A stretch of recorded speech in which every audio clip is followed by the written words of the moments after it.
Welcome, in this video I will show you how to enable eye comfort mode on HONOR X7d.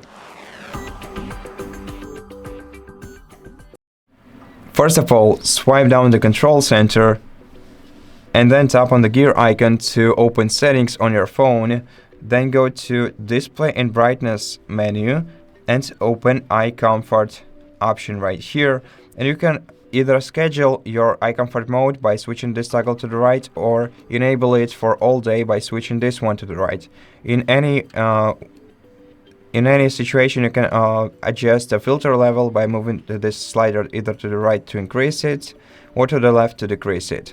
Now, if you want to schedule it, you have to select the start time and the end time. And once you're done changing the time, you have to tap OK to apply.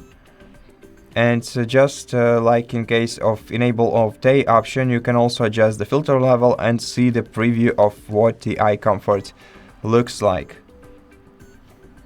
And that's it. Thank you for watching this video. If it helps you, please consider subscribing to our channel, leave us a like and a comment below, and I'll see you in the next one.